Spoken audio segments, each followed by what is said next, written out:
ನಿಮ್ಮಲ್ಲಿ ಯಾರಿಗಾದ್ರೂ ಕಾನ್ಸ್ಟಿಪೇಷನ್ ಇದೆಯಾ? ದಿನ ಮೋಷನ್ ಪಾಸ್ ಮಾಡೋದಕ್ಕೆ ಕಷ್ಟಪಡ್ತೀರಾ? ಅಥವಾ ಮೋಷನ್ ತುಂಬಾ ಹಾರ್ಡ್ ಆಗಿದ್ಯಾ? ಅಥವಾ ನಾವು ತಿಂದಿರೋದು ಸಾಕಾಗ್ತಿಲ್ಲ, ಇನ್ನು ಬೇಕು ಬೇಕು ಜಾಸ್ತಿ ತಿನ್ಬೇಕು ಅಂತ ಅನ್ನಿಸ್ತಾ ಇದೆಯಾ? ಅಥವಾ ಬೇರೆ ಅದು ಇದು ಏನಾದ್ರು ತಿನ್ಬೇಕು, ಜಂಕ್ ತಿನ್ಬೇಕು ಅಂತ ಏನಾದ್ರು ಕ್ರೇವಿಂಗ್ಸ್ ಆಗ್ತಾ ಇದೆಯಾ? ಅಥವಾ ಏನೋ ಮಾಡಿದ್ರೂನು ನಂಗೆ ಏನೇ ಮಾಡೋಕ್ಕೂ ಶಕ್ತಿನೇ ಇಲ್ಲ ಅಂತ ಅನ್ನಿಸ್ತಾ ಇದೆಯಾ? ನೋಡಿ, ಯೋಚನೆ ಮಾಡಿ. ನಿಮ್ಮ ಊಟದಲ್ಲಿ ಫೈಬರ್‌ನ ಕೊರತೆ ಇರಬಹುದು. ಫೈಬರ್‌ರಾ? ಹಾಗಂದ್ರೇನು ಅಂತ ನೀವು ಕೇಳ್ಬೋದು. ನಾವು ಮಾಡೋ ಊಟದಲ್ಲಿರೋ ನಾರಿನಂಶನ ಫೈಬರ್ ಅಂತ ಕರೀತಾರೆ. ಆ ನಾರಿನಂಶ ನಮ್ಮ ದೇಹಕ್ಕೆ ಮಿನಿಮಮ್ ಎಷ್ಟು ಬೇಕಾಗ್ಬೋದು ಹೇಳಿ? ಒಂದು ದಿನಕ್ಕೆ ಒಬ್ಬ ಹೆಣ್ಮಕ್ಳಿಗಾದ್ರೆ ಅಂದ್ರೆ ಲೇಡೀಸಿಗಾದ್ರೆ 25 ಗ್ರಾಂ ಬೇಕು. ಒಂದು ದಿನಕ್ಕೆ 25 ಗ್ರಾಂ ಫೈಬರ್ ತಿಂದ್ರೆ ಸಾಕು. ಅದೇ ಗಂಡಸ್ರಿಗಾದ್ರೆ ಅಬೌವ್ 30, 40, 50 ಹಂಗ್ ಬೇಕು. ಅರೆ ನಾವು ದಿನಕ್ಕೆ 25ರಿಂದ 50 ಗ್ರಾಂ ಫೈಬರ್ ಕೂಡ ತಿನ್ನಕ್ಕಾಗ್ತಿಲ್ವಾ? ನಾವು ದಿನ ಎಷ್ಟೆಷ್ಟೆಲ್ಲ ಊಟ ಮಾಡ್ತೀವಿ, ಏನೇನೆಲ್ಲ ತಿಂತೀವಿ. ಅದರಲ್ಲಿ ಒಂದು 25, 30 ಗ್ರಾಂ ಫೈಬರ್ ಇರೋದಿಲ್ವಾ? ಖಂಡಿತ ಇರೋದಿಲ್ಲ. ನೀವು ನಂಬ್ತಿರೋ ಬಿಡ್ತಿರೋ, ನಾನು ಇತ್ತೀಚೆಗಷ್ಟೇ 75 ಮೀಡಿಯಂ ಚಾಲೆಂಜ್‌ನ ಸ್ಟಾರ್ಟ್ ಮಾಡಿದ್ದೀನಿ. ಅದರಲ್ಲಿ 30 gram fibre, 60 gram protein compulsory ಒಂದು ದಿನಕ್ಕೆ ನಾನು ಕನ್ಸ್ಯೂಮ್ ಮಾಡ್ಬೇಕು ಅಂತ ಏನ್ ಚಾಲೆಂಜ್ ಹಾಕೊಂಡಿದ್ದೀನಿ.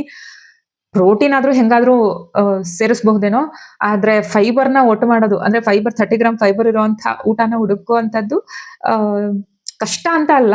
ಬಟ್ ಇಷ್ಟ ದಿನ ನಾವು ಅದನ್ನ ಕಾನ್ಷಿಯಸ್ ಆಗಿ ಎಫರ್ಟ್ ಹಾಕ್ದಲೇ ಇರೋದಕ್ಕೆ ಯಾವ್ಯಾವ ಊಟದಲ್ಲಿ ಎಷ್ಟು ಫೈಬರ್ ಇದೆ ಅಂತ ನಮಗೆ ನಾಲೆಡ್ಜ್ ಇಲ್ದಲೆ ಅಥವಾ ಯಾವ್ಯಾವ ಟೈಮಲ್ಲಿ ಏನೇನ್ ತಿನ್ಬೇಕು ಅಂತ ನಮಗೆ ನಾಲೆಡ್ಜ್ ಇಲ್ದಲೆ ಇರೋದಕ್ಕೆ ಸ್ವಲ್ಪ ಕಷ್ಟ ಆಗುತ್ತೆ ಬಿಟ್ರೆ, ಇಡೀ ದಿನದಲ್ಲಿ 25 ಗ್ರಾಂ ಪ್ರೋಟೀನ್ ನಾವು ಲೇಡೀಸು ಕನ್ಸ್ಯೂಮ್ ಮಾಡೋದಕ್ಕೆ ಆಗಲ್ವಾ? ಖಂಡಿತ ಆಗತ್ತೆ. ಸ್ವಲ್ಪ ಕಷ್ಟ ಪಡ್ಬೇಕಷ್ಟೇ. ಹಾಗಾದ್ರೆ ಈ ನಾರಿನಂಶ ನಮ್ ದೇಹಕ್ಕೆ ಯಾಕ್ ಬೇಕು?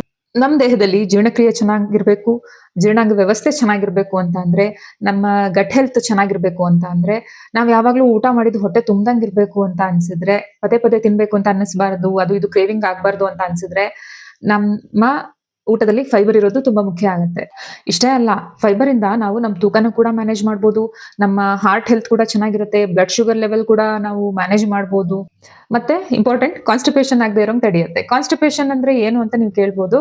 ಆ ಕೆಲವರಿಗೆ ಮೋಷನ್ ಮಾಡಕ್ಕೆ ಕಷ್ಟ ಆಗುವಂತದ್ದು, ಟಾಯ್ಲೆಟ್ ಮಾಡಕ್ಕೆ ಟೈಟ್ ಆಗುವಂತದ್ದು, ತುಂಬಾ ಗಟ್ಟಿ ಮೋಷನ್ ಆಗುವಂತದ್ದು, ಈ ತರದ್ದೆಲ್ಲ ಸಮಸ್ಯೆಗಳಿರುತ್ತೆ. ಈ ಎಲ್ಲಾ ಸಮಸ್ಯೆನ ನಾವು ಫೈಬರ್ ತಿನ್ನೋದ್ರಿಂದ ಕಡಿಮೆ ಮಾಡ್ಕೊಳ್ಬೋದು. ಕಾನ್ಸ್ಟಿಪೇಷನ್‌ನ ದಿನ ಎದ್ದಾಗ ಮೋಷನ್ ಆಗ್ಲಿಲ್ಲ ಅಂದ್ರೆ ಅದೇನ್ ಅಷ್ಟೇನ್ ಸಮಸ್ಯೆ ಇಲ್ಲ ಅಂತ ನೀವು ಯೋಚನೆ ಮಾಡ್ಬೋದು.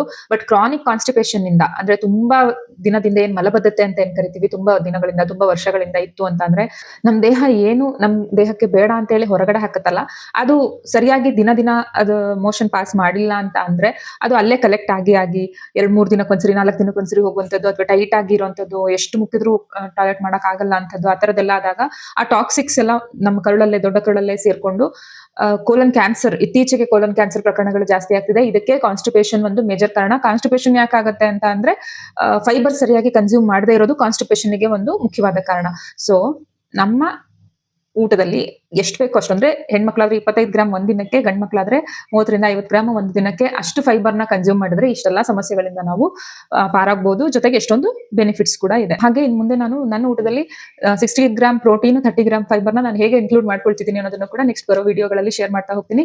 ನಿಮಗೆ ಫೈಬರ್‌ನ ಯಾವ್ಯಾವ್ದ್ರಲ್ಲಿ ಫೈಬರ್ ಇರುತ್ತೆ, ಯಾವ್ದ್ಯಾವ್ದ್ರಲ್ಲಿ ಪ್ರೋಟೀನ್ ಇರುತ್ತೆ ಅಂತ ತಿಳ್ಕೋಬೇಕು ಅಂತಂದ್ರೆ, ನನ್ನ ನೆಕ್ಸ್ಟ್ ವಿಡಿಯೋಸ್‌ಗಳನ್ನ ಫಾಲೋ ಮಾಡ್ತಾ ಹೋಗಿ ಅಂತ ಕೇಳ್ತಾ, that's it for today. This is Anamika Mouni signing off. See you in the next video. By.